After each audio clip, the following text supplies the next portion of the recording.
Well, funny you mention it, because getting bored of the same old places every weekend, are you looking to try something new? Always. Well, Casey, we've got you covered. Thanks, you're here.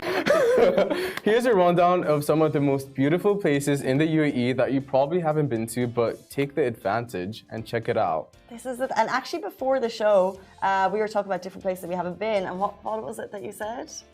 I was like, I haven't experienced the Middle East enough. Like, I haven't, like, I've grown up here for the majority of my life, but I haven't checked out places, especially in Dubai.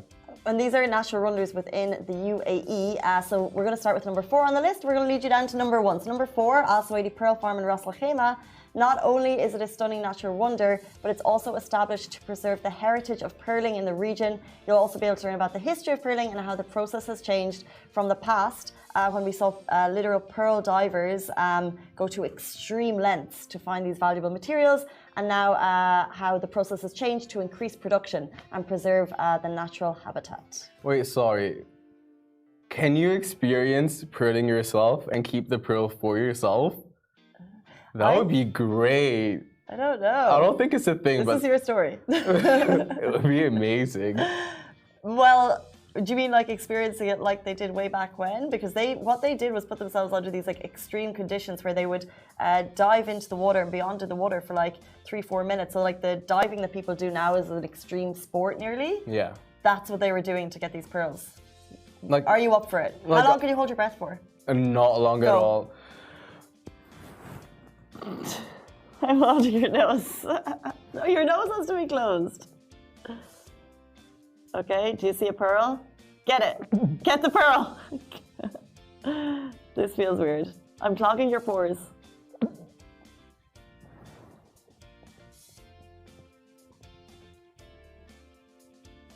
So cheating. That was 30 seconds. It was There's not makeup on Casey's fingers. You're on the show. You can have a little powder. That's okay. Congratulations. You could trial. That was 30 seconds. I don't want to keep going. Some scuba diving, maybe. I wasn't even under pressure. I was doing so well. Like, I could have gone on for another 2 minutes. Let's check if you can experience a little bit. I don't think you can keep you obviously can't keep the pearl. Oh no, well, what a pity. Okay, on to the next place. So Wadi Shees in Sharjah. Beautiful place. It's literally all wadis, clear waters, mountain vibes, the greatest thing ever. It lies in the east coast in a very unique location, and it sits in the region that belongs to Sharjah, but also Oman, which means you're basically in 2 places at once. And I'm basically home, which means my mom can send me her cooking, and But is your mom at home? No, she's in Africa right now. What does she cook? Where's your mom from? My mom's like Omani Zanzi. What type of food does she make? So I'll actually send you a video. Like, don't send me the video, Shahir. No, a video. Go home and tell your mom that people are interested in your heritage, and we're interested in the cooking, and get her to send you a recipe. Okay. And we'll all do recipes from our moms on the show. Oh my God, you're a genius. That sounds like a plan. She gave me my favorite thing that my mom makes is this pilau rice, but it's like a Zanzi interpretation. She gave me the recipe. Did not end up the same as what she made. So I gave up. But like Zanzi food is like, ever heard of a mandazi? No, I like the word though. It's so fun. It's like a triangle bread with air on the inside. Okay. I'm gonna Google it. Triangle, it sounds like a samosa. It is, except it's empty. It looks, ooh. Just looks like fried bread. Guys, I love how every country just has variations of different things to do with bread and rice. Bro, look at that. Good old mandazis. Oh. Yeah, I need to get some potatoes up on the show. Ireland, I'm with you. No. So your mom would make good ones of those? Yeah, she'd make them in like different like variations too. Some with Nutella, some with cheese. Like that's obviously not like how they make it traditionally, but like we take what we can and it's amazing. Okay, so we're gonna do some local cooking, and I'll be bringing in like meat and 2 veg. Okay, great. Well, that's gonna take a while. That's what you'd have, like, or you know, some nice brown bread. Yes. Yeah. Sounds great. I got excited about your mandazis. No, I love it. Like, you're being so sarcastic. We're gonna pronounce it so correctly. Thank you. Really working on my pronunciation.